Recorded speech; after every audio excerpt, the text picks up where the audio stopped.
The Honourable Brian Walker. Thank you, President. Now, members, I want to take a short moment to thank the Minister for Local Government for the response he provided to one of my questions last week, and specifically on how much notice WALGA and local government CEOs had regarding the imposition of a quota system for this coming week's local government elections. Now, my question was focused. The answer was perhaps less so.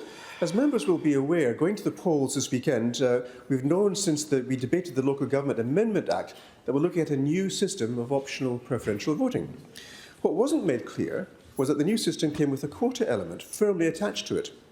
And the Minister asked me to refer back to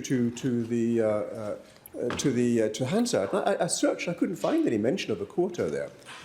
Zero mention of quotas. Now, the next line came that I ought to read between the lines. I find that very unhelpful. If we've got to read between the lines when it comes to looking at legislation coming through our chamber, then we haven't formulated the legislation quite as clearly as we ought to. And I find it troublesome that we need to infer, we need to actually read that with even more care than we do. Now, it wasn't just myself. You see, I've had a consultation with a number of CEOs on this topic, some very vociferous, who said that they really were blindsided by this. Now, is it a bad thing? Well, OK.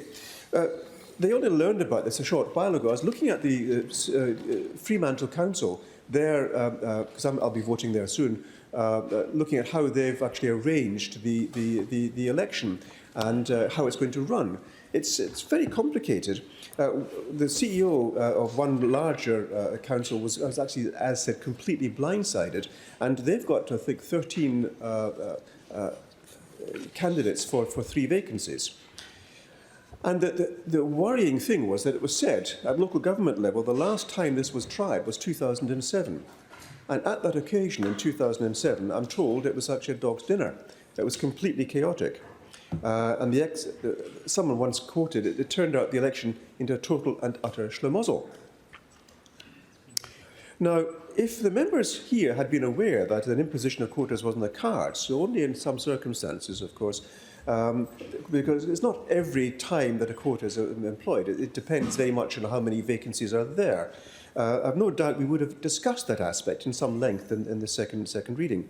We wouldn't have dissuaded the government, I'm sure, but we would at least have been able to find the word quota in Hansard. But what are the practicalities going to be of this? Because it is coming this coming weekend. It might take, I'm told, as long as a week for the results to become made available. And that really it used to take a day. It's almost as if that the plan is to turn local government elections into something as lengthy as the elections for Legislative Council. How many weeks did it take for the final numbers to be determined? So I'm not satisfied that the answer has been completely given. But I will give notice to anyone who's interested that I'm going to do what I can to find out exactly what the effects are going to be. Walga and maybe even Lejima might have raised some questions with the Minister, but I'll see what facts I can find out as a result of this coming election. Now, also of note was the fact that I asked for some more information, a summary of the correspondence, and that wasn't provided. I'm wondering if there was any correspondence, and or if it had just been hidden. So I'll have to make up my own mind. Now, I do have some sympathy for the Minister. He took on this portfolio at fairly short notice, and someone has described this as an unexploded hand grenade. Maybe it'll work perfectly, I don't know. We'll find out this weekend. But I will be watching for the explosion of the hand grenade over the weekend and putting that back to the House, I would think, if there are any unintended consequences of what was, in fact, a well-meaning, well-intended legislation. So, what I'm basically saying to the Chamber is I'm going to be actually watching the local government rather than taking time on the golf course this weekend, and I hope you wish me all well.